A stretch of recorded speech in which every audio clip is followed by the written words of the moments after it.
This is Commercial Transformation, the podcast exploring how modern businesses redesign their commercial systems to scale, adapt, and perform. From strategy to execution, structure to flow, we break down what actually drives sustainable growth.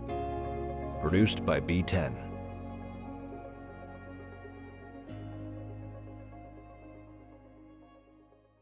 Right, let's talk about digital transformation. Specifically, let's talk about why it's become one of the most expensive comfort blankets in modern business. I want to be clear from the start. I'm not anti-technology, not even close. B10 builds automation systems for a living. We love a good workflow. We get unreasonably excited about a well-built CRM. But there's a version of digital transformation that's been sold to businesses right now, and it's quietly doing damage. And the damage isn't in the tools. The tools are fine. The damage is in what people think the tools are going to fix. Cast your mind back. It's 2020. The world goes into lockdown, and suddenly every business on earth is told, go digital or go under. So they did. They signed up for new platforms. They moved files to the cloud. They got Teams license, a Zoom's license, maybe a shiny new CRM. Finance signed off on it. Leadership called it transformation. Someone got a LinkedIn post out of it. And to be fair, at the time, it was necessary. Businesses had to adapt fast. Credit where it's due. But here's what happened next. The tools got implemented.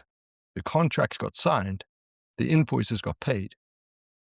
And then, not much changed. Revenue didn't climb. The sales team worked the same way. Marketing still ran on gut feelings. Customer data sat in 4 different places and nobody really knew which one to trust. The business had gone digital, but it hadn't transformed. And this is the delusion that I want to unpack today. The idea that technology by itself is a strategy. It isn't. Technology is a mechanism. It's brilliant at executing a strategy. It's useless at replacing one.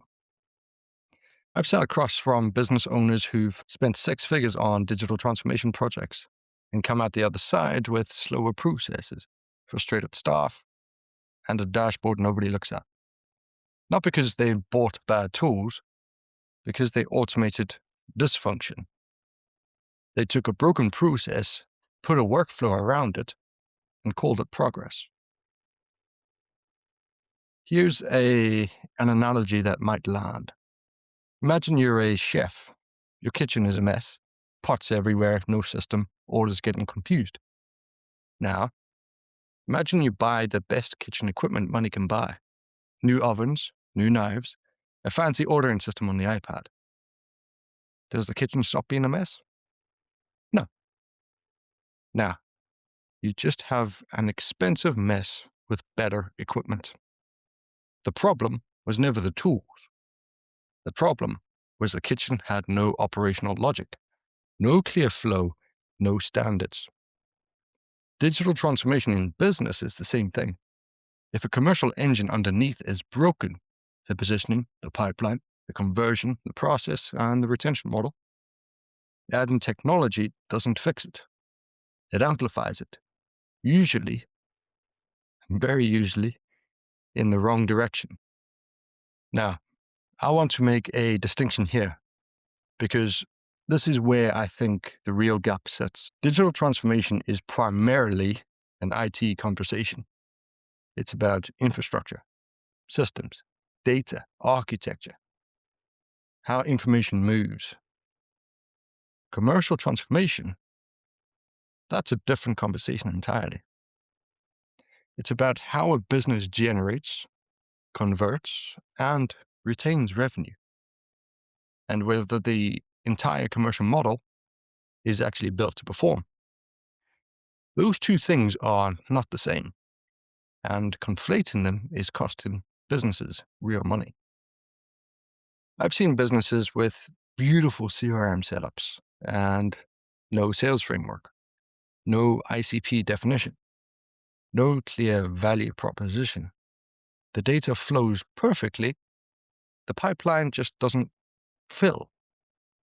I've seen marketing automation run on thin air, sequences firing, emails landing, but no content strategy behind them. No authority, just noise. The technology is working, but the commercials aren't. The question I ask every client early, before we talk tools, is this. If we strip away all the technology tomorrow, what would your commercial engine actually look like? Could you describe your ideal customer with precision? Not just SMEs in the UK, I mean real precision. Sector, size, pain point, buy-in trigger. Could you map your sales process on a whiteboard and be confident it reflects reality? Do you know, with actual data, where you lose your deals? At what stage? And for what reason? Is your positioning clear enough that a prospect could explain what you do to someone else without getting it wrong? If the answer to those questions is not really, then more technology is not the answer. More technology is a distraction, a very expensive, very well marketed distraction. At B10, we built something called the Commercial Transformation Index. We call it the CTI. It's an audit framework, 8 domains, 40 criteria. It looks at a business across website, CRM, marketing, operations, automation, sales, ICP, and positioning. We score every area. We identify the real constraints, and then we build a roadmap that actually makes sense, not one that starts with, oh, you need this platform. Because more often than not, the platform, that's not the problem. The foundation is. I want to give you a real-world pattern. I won't name the business, obviously, but this is representative of something we see quite often.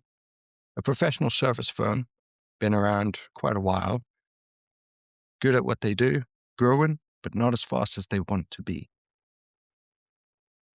They've been through a digital transformation program, website rebuilt, CRM in place, new project management software. That all works. But revenue had flatlined. Inbound was quiet, the sales team was working hard, but conversion was slow. So, we ran a CTI audit. What we found was the positioning problem at the root of everything. Their website looked absolutely fantastic, but it didn't say anything concrete. It was built around what the firm did, not why a client should care. Not what changed for a client after working with them. So, the CRM had data, but the pipeline wasn't filling, because the top of the funnel was generating the wrong kind of attention. The automation was firing, but it was nurturing people who were never going to buy. Everything was technically working. Commercially, it was broken. So, we rebuilt the positioning, rewrote the core messaging, restructured the website around outcomes, not services. Within a quarter, inbound quality had shifted. Conversion improved, not because we changed the tools, but because we fixed the foundation. Now, I want to say something that might be unpopular with some technology vendors. Digital transformation has been one of the biggest selling exercises in the history of business consulting.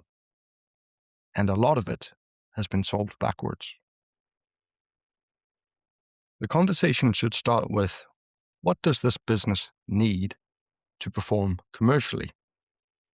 And then, what technology supports that? Instead, the conversation often starts with, here's the platform, here's the license fee, here's the implementation partner, and here's what you need.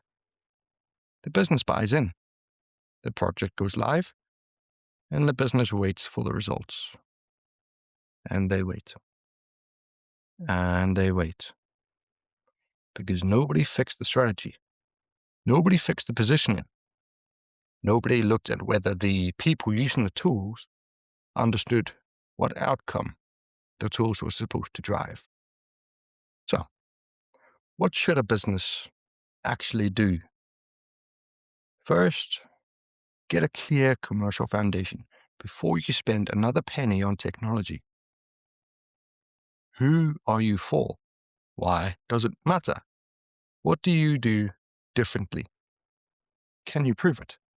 If you can't answer these questions cleanly, stop. Sort that out first. Second, audit what you already have. Most businesses I speak to have more tools than they need and fewer processes than they think. Before buying anything new, understand what you've already bought and whether it's actually being used the way it should be. Third, connect your commercial goals to your technology decisions. Every tool you run should have a clear commercial purpose. Not we use it for comms, I mean a measurable output. What does this tool enable us to do better, faster, or more consistently than before? And how does that translate to revenue, retention, or margin? If you can't answer that, you probably don't need the tool. I said at the start that I'm not anti-technology. And it's true. I'll say it again because I mean it. We build automation at B10. We deploy CRMs. We connect systems through Make. We're deep in the technology stack for our clients. But we build it on top of a commercial foundation. Always. The tech comes after the thinking, never instead of it. That's the distinction that matters. That's the gap between businesses that come out of transformation projects performing better and businesses that come out of them with a bigger overhead and some of the same problems. Digital transformation isn't enough. It was never going to be. It's a component of a bigger shift, not the shift itself. The shift is commercial. How you position, how you prospect, how you convert, how you retain, and how you grow. That's what transforms a business. Everything else is infrastructure. If you want to understand where your commercial foundation actually sits, where the gaps are, what's costing you, and what to fix first, the CTI is a good place to start. You can find out more on our website, b10hub.com, or come find me on LinkedIn. I'm not that hard to track down, trust me. This episode landed, shared with someone who's just signed off on a big technology project. Not to put them off, just to make sure they ask the right questions before it goes live. In the meantime, catch you on the next one. You've been listening to Commercial Transformation, produced by B10. If this episode was useful, follow the podcast for future conversations on building better commercial systems.